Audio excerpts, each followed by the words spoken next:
You ask your client a tremendous question. I mean, it's open-ended.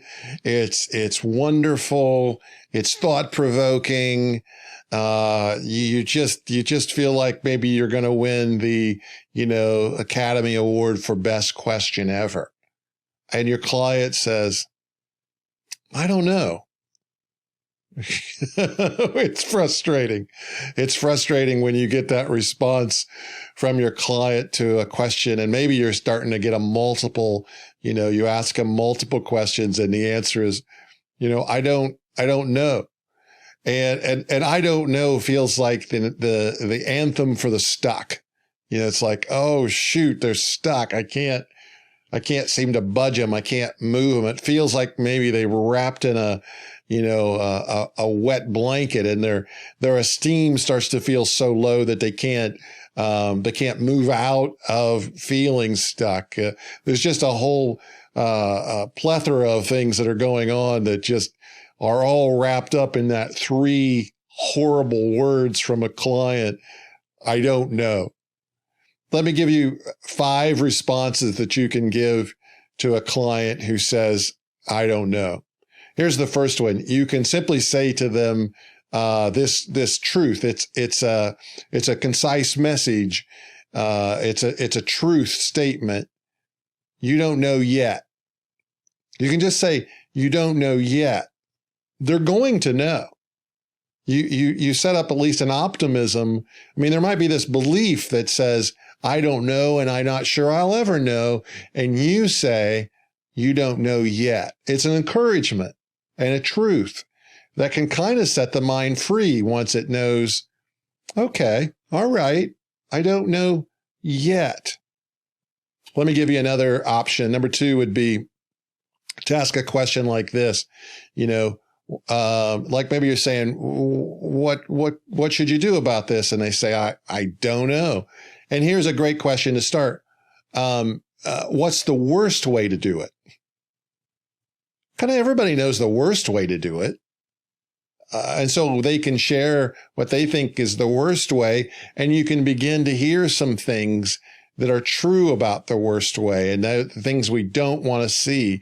It really creates a lot more information than you'd be surprised that there is. And what's the worst way you could do it? Here's another question that I think goes along with it.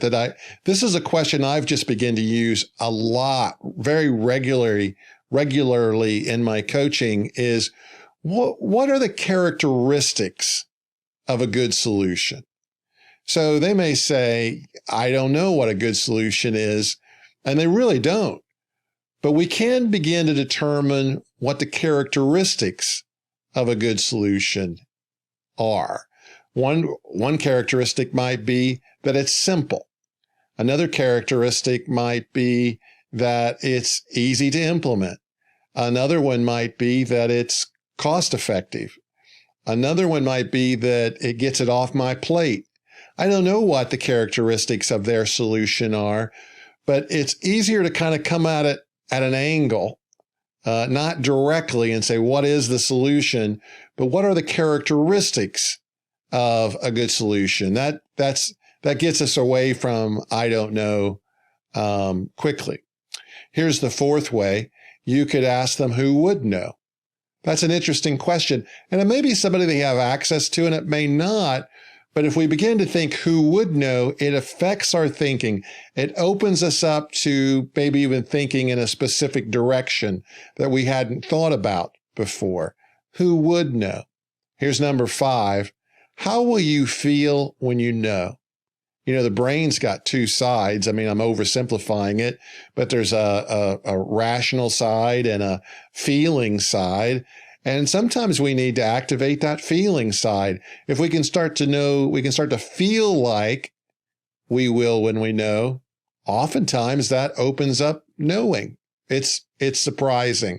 It's not one that I would just automatically think would work because I'm pretty rational, but often it does work to talk about how they're going to feel. So when you hear your client say, I don't know, this should excite you a little bit. It's time to do some thinking. And that's what coaching really is all about, is to stimulate some thinking, to have some time to think. Some great discoveries are about to be made with your client who doesn't know. Be sure and subscribe so you don't miss any of our great content.